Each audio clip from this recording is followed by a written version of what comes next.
From the Columbus City Schools studios, welcome to Face Us. It's the show that connects families, community, and schools. Here are your hosts, Seneca Bing and Garima Woldemariam. Hey, friend. Hey, friend.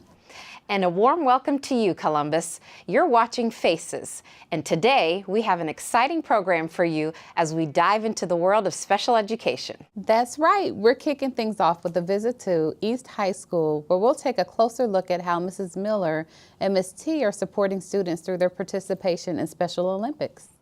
And later in the studio, we'll have the honor of speaking with Dr. Mikki Nelson and Ms. Tina Wallace, parent mentor.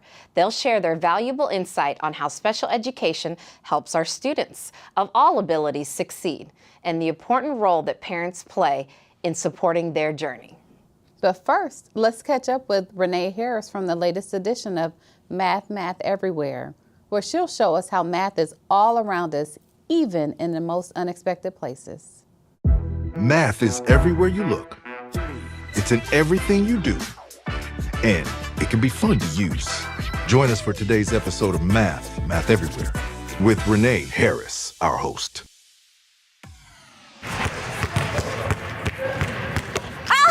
Hey, it's Renee Harris, your math magician, helping you to see the magic in math. Welcome to another episode of Math Everywhere. Today, we're at East High School visiting the Special Olympics basketball team, led by teacher and coach Megan Miller. Let's go on in and see if we can get some shots in. Hey, there's Mrs. Miller now. Mrs. Miller, hey! Hey, Miss Harris. How are you today? Good, how are you? I'm great. So tell us a little bit about your basketball team. Well, this is our first year doing the Special Olympics basketball at East.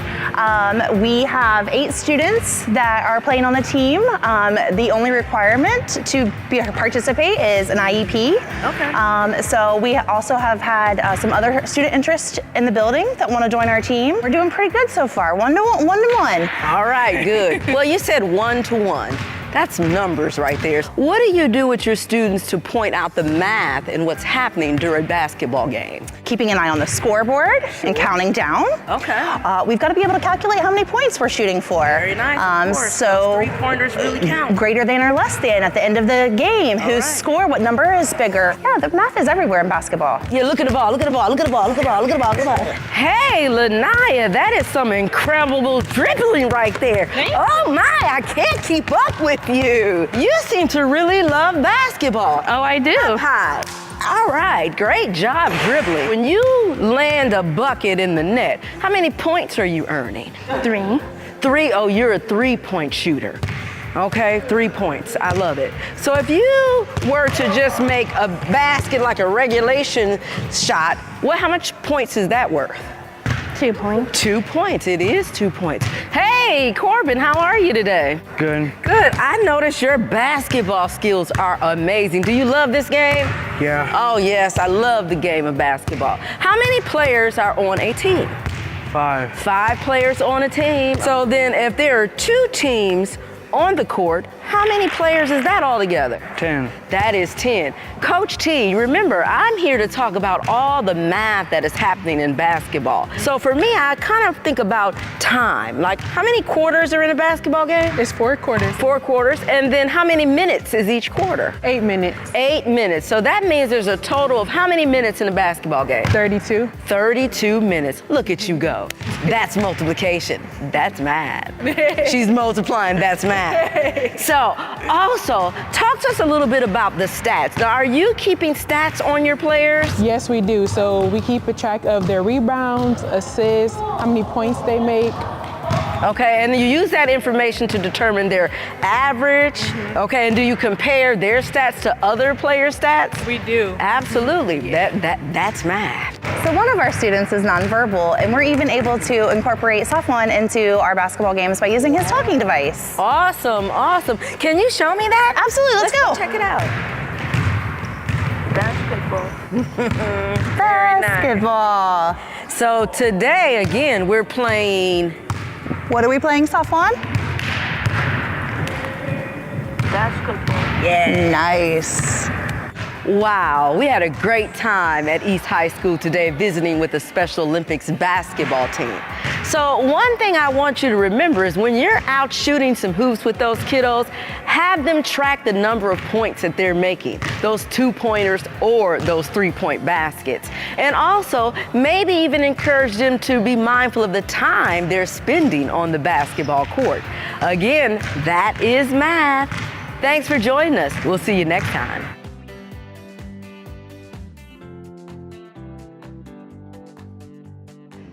I am here today at East High School with 2 members of the coaching staff for the Special Olympics team.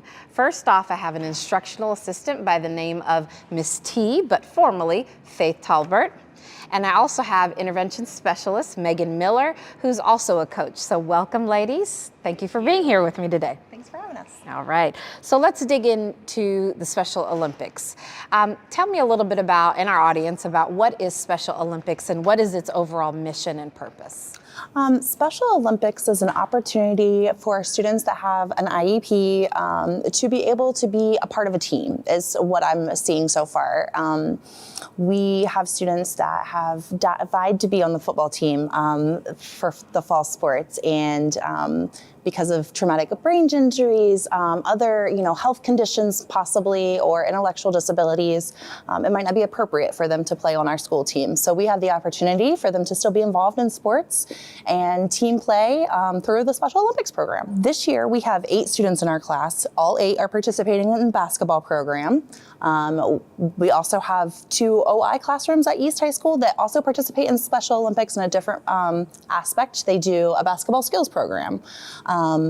So with our 8 students, they're all in Miss T and I's class, but we also have some spots open for students in the building that might be, mainstreamed or in your high incidence classes, as some folks know them. And as long as they have an IEP, they can participate in Special Olympics. And OI stands for what, just for our audience? Orthopedically impaired. So those are more of your students that are wheelchair bound or use some type of device to be able to be mobile. Okay. And so you talked a little bit about the skills, but talk to me in a little more detail about what kinds of gains do you see in terms of social skills and, emotional skills, participation with Special Olympics? Well, one of the really great things that I've seen so far this year is we just held our first home basketball game last week. So it's during the school day. So families were able to come in of our students and our players and watch, but also our student body came in. And that was a great opportunity for us to kind of make it known that we're here. This is our first year in this building. Our classroom just started this year. So getting to know the rest of putting us out there for the rest of the school to get to know us. Inclusion-wise, like I said, some students just had been, I have one student in particular, really wanted to be on those school teams, and he is just blossoming in the basketball program, and he's getting some of that recognition that he's probably never been given before, this opportunity. So it's really great to see that for these kids. Miss T, talk a little bit about the training aspect of the student athletes. Tell us what that looks like on a daily basis. Mm-hmm. Okay, so after breakfast on Monday, Wednesday, and Friday, we come into the gym and we do a little practice with them. We can get some stretches in, some shooting, some defense, just telling them to stay with their person. So that's really nice. It gives them a good time to be able to just play with their peers, get familiar with the ball game before we start. We have very loyal families that have been coming to almost every game, and they bring snacks afterwards and come and talk to our students. So it's really engaging and encouraging. In the world of special education, there's a lot of myths and misconceptions about what our students can and can't do. So can you talk a little bit about those misconceptions about our students with Special Olympics? Mm-hmm. I would say one of the biggest misconceptions might be that our kids don't really understand the sport in entirety because of maybe their learning disability or whatever the case may be, but that's totally untrue. A lot of them they really know the sport. I mean, they know how the ins and outs about it, and they can teach you some stuff on it as well. So yeah, they know the sport and they love it.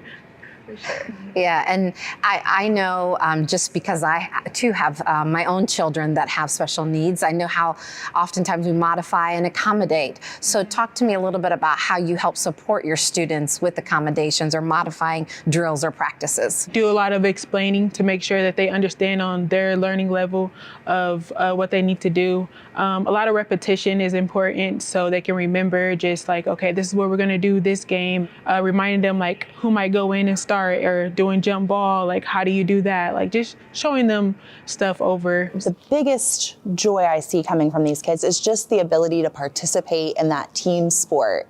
Many of them haven't had an opportunity for any type of organized sport even.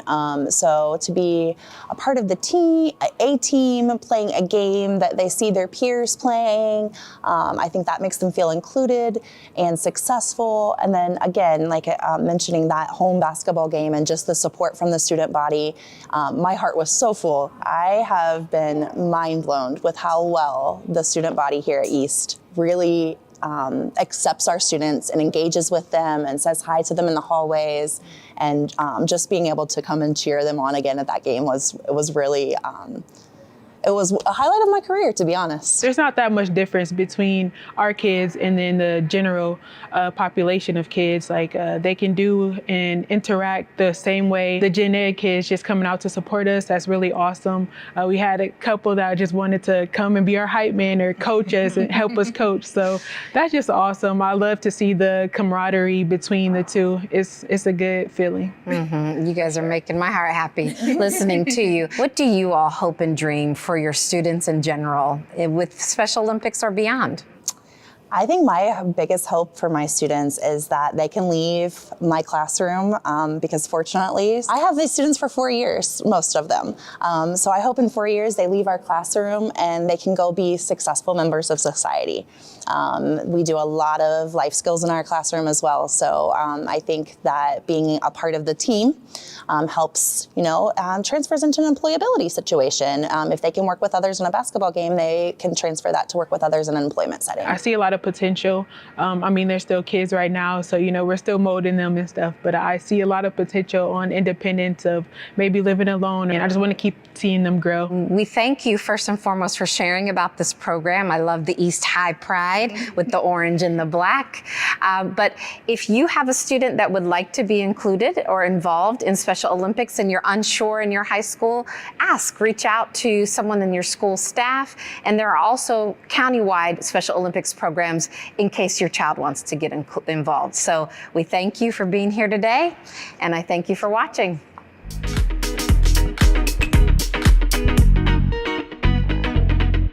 Thank you for joining us for Faces. So today we have two friends with us, Dr. Mikki Nelson, Executive Director of Accelerated and Extended Learning. Welcome. Thank you. And then we have our friend, Ms. Tina Wallace, who is parent mentor for special education. Yes. So welcome, ladies. Thank you. Thank you. So today we're talking all about special education and the wonderful resources that we have here in Columbus City Schools. And so, Dr. Nelson, can you just start by explaining a little bit about what we do here in Columbus City Schools and how it helps the students' daily learning? Sure. So we have the benefit here in Columbus City Schools of having a wealth of resources and supports for students that have disabilities. And those include everything from classroom supports, instructional supports. We have related service supports such as speech language pathologist, occupational therapist. We have mental health supports, our social workers, our behavior specialist, APE teachers, adapted phys ed teachers. We offer a wide variety of supports right here within the district to support our students in their overall growth and progress, regardless of what grade they're in, to achieve those IEP goals and to make progress so that we get them back to general ed with hopefully at some point minimal supports if that's what we can do. Awesome. And so you mentioned IEP. Yes. Can you just break that down Sure. for those who? So Every student, there is a process that we are required to follow that's dictated by federal and state law that starts with an evaluation to determine if a child is eligible for special education services. If in fact the evaluation team determines that yes, the child is eligible there are 13 categories, then we write an individualized education plan or an IEP. That is a specific plan unique to that student relative to their needs that helps to then, again, ensure that they get the appropriate instruction, the appropriate accommodations, the appropriate supports to be successful at school and to ultimately close the gap between where we would like them to be based on their age or their grade and where their current skill level resides. And so that is the goal of an IEP, is ultimately to close the gap for them and to help them be more successful in school. Awesome. Thank you. Yes. And so you're talking about the student and their IEP. We know that parents are a part of that process. Yes. And so I want to just talk to you about the Parent Mentor Program. Can you talk a little bit about your work? Absolutely. Thank you. So I love the Parent Mentor Program. I'm the Parent Mentor of Columbus City Schools. I'm the only one in Columbus City Schools right now. The Parent Mentor has to be a parent of a special needs child in order to have the job. I do have a child who, well, she's 28 now. She did go to Columbus City her whole time. She graduated with honors and a degree in drama. So she loved that. So in order to explain the process that we go to, I always think of like we provide support, information, and training. So support by, let's just say the parents just found out something's going on with their child. They do have to have an IEP and they're destroyed. A lot of times parents see that their child, they have a certain dream for their child and that dream isn't going to be the reality of what they're going to live. So they just have to have a new dream and it's all good. And a lot of times I just tell them like, breathe, it's going to be okay. I'm here for your support. Sometimes the school can call me in and say, parent's not understanding, can you come in and help us? Or the parent could call me and say, I don't feel that they're listening to me. And then I can come in and I can say, okay, so my job is like the liaison for the district. So I want to make sure the communication is open, that the parents know they're one of the most important people in the part, and that we need their help just as much as they need us. They're part of our team. They're a huge part of our team, if not the most important after the student.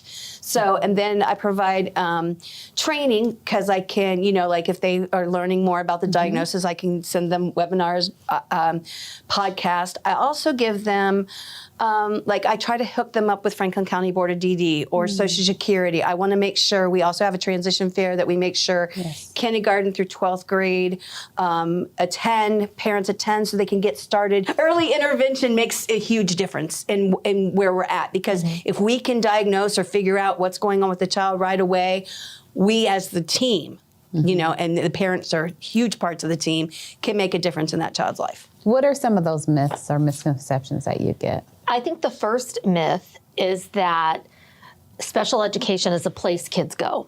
So one of the first things we always talk about is that special education is a service. It's a service in addition to general ed.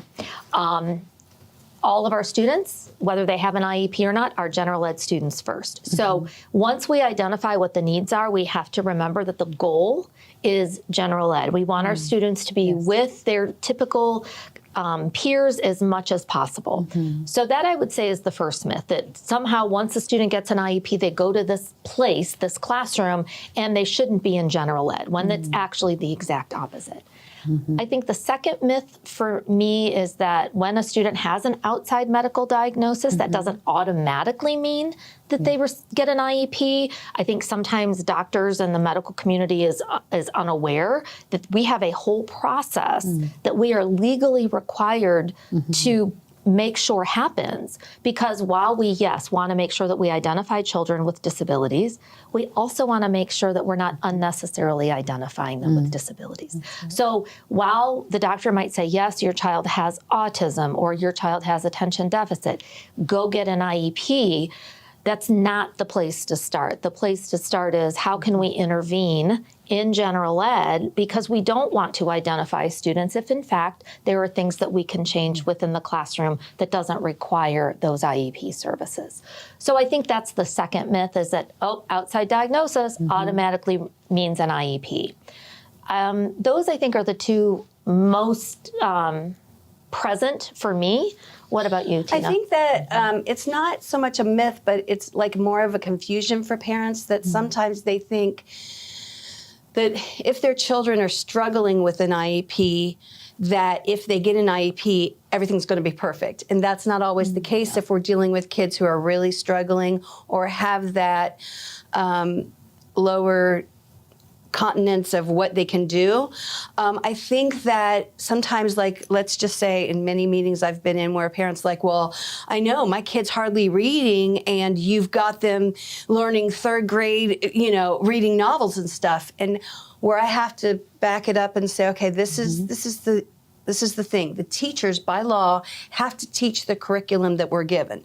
That's why we have special needs. That's why we have interventions. That's why, so that we can take out what the children do know and bring it to their level. So what we can work on when they're in their special needs room, what they can work on.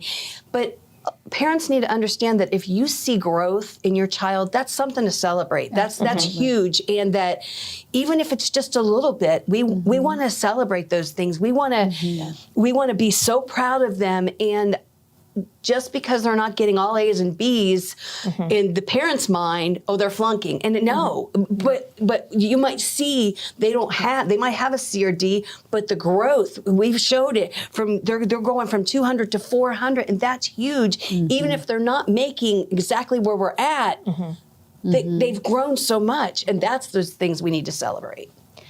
Yeah, and I think to piggyback on that, I think the one thing for me is that spending my entire career in supporting special education, regardless of what disability the child has, regardless of the depth and breadth of an IEP, we still have to have high expectations. Yes. Learning will happen. Growth will happen. It might be at a different pace. It might be at a different rate.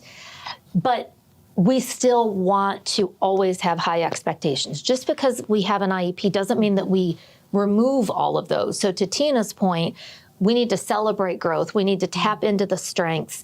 And we need to hold high expectations for all of our students, because eventually they're not going to be our students. They're going to be members of our community. And our ultimate goal is to make sure that when they leave us, they are prepared for that next part of their life, young adulthood. I thank you for bringing that to the forefront. A really good friend and colleague always says, comparison is the thief of joy. And so we do need to celebrate where our children are where they are. I love that too. Yeah. Comparison is the thief of joy. Yeah. I love that. And that's so true, because I think that is a lot of things I do tell the parents. Well, my daughter's doing this, or my neighbor's.